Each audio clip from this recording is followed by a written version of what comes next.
Hey there! In this lesson, we will put some tools we have learned so far into practice. Here, I have an image and I want to convert it into an appealing minimal poster.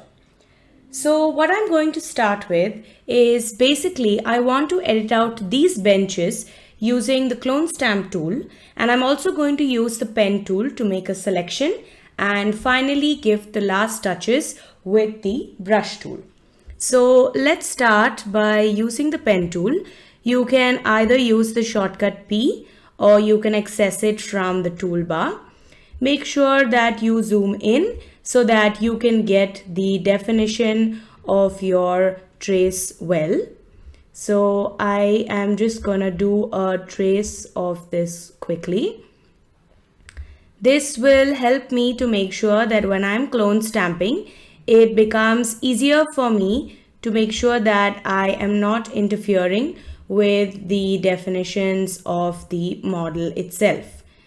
So I'm just going to get most of it in, and once that's done, we can move on to actually clone stamping. Okay, so I'm almost done. I'm just going to zoom out again and make sure that I get most of the background, and then I'm just going to give a rough edges, and finally I'm going to join it. Now once I do that, it is now a path and I want to make it a selection. So I'm going to click on make selection and say OK, and you can see my selection has been made now. Now let's move on to the clone stamp tool, whose shortcut is S. And I'm going to choose an appropriate area. My brush is 200. You can basically edit your brush from the options bar. You can also edit hardness. So I'm okay with 200. The rest is all default. So now what I am going to do is keep my Alt key pressed and actually go in and start clone stamping. So make sure that your line is as aligned as possible before you begin, and then everything else usually falls into place. Okay, now I am going to also just take it once more, and this time I'm going to complete it out. So you can see that because of my selection, I have been able to actually get the clone stamp only in the area that I have wanted it to be in. So we're almost done. So it's only this bit that's left. So we can just make sure that we get that as well, and then we should be good. Okay, great. Now let's work on this side in a similar manner.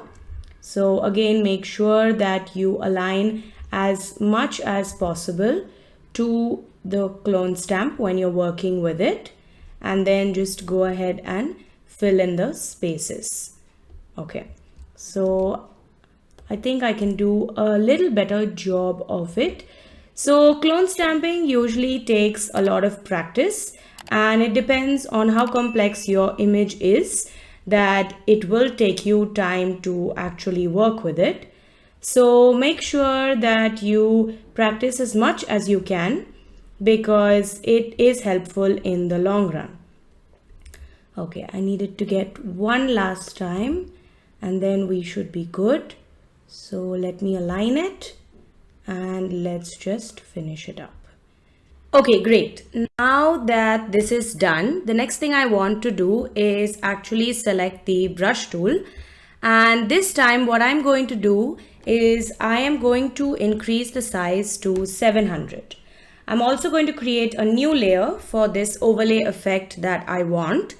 The reason I want the overlay effect over here is mainly because I want to put in some text and I don't want it to clash with the background.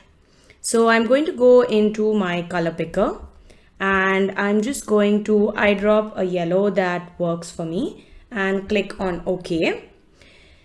I'm going to keep the opacity in the beginning. I'm going to do this 3 times. So I'm going to keep the opacity in the beginning to around let's say 82, 83, and the flow as well, because I want it to be a little bit opaque in the first area. So I'm just gonna go ahead and just brush that. You can see that it's very subtle. Now the next thing I want to do is reduce the opacity, maybe this time to around 61 and 62, and the flow as well proportionately, and just go over again.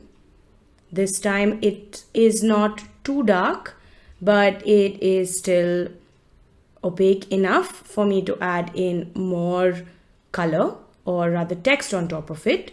And finally what I'm going to do is I'm going to go in here and reduce it in the 30s, because I want something really light, just like a light overlay over this area.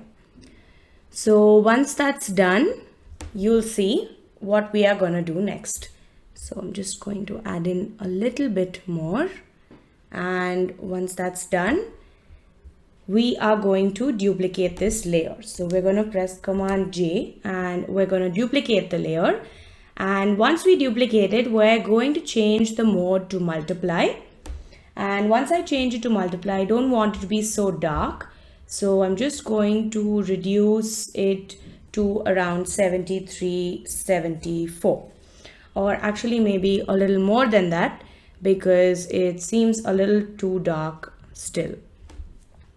Okay, great. So now that this is done, so now all I have to do is just add in some text. So I'm going to take my text tool and I am just going to start typing. It is pretty simple. We will talk about the text tool in the further lessons, but as of now, it is just that we want to add in some information to this poster or this advertisement, and that's why we're using the text tool. So now what I'm going to do is I'm going to select this and I'm just going to increase the size. Either I can enter it in manually, or I can use the presets, or I can just increase it by transforming it. So I think I need to make Logistic Careers as well a little bit more bigger. So what I'm going to do is, again, I'm just going to go in here and maybe make it 30. Let's see, no, that's too big. So I'm just going to keep it 24.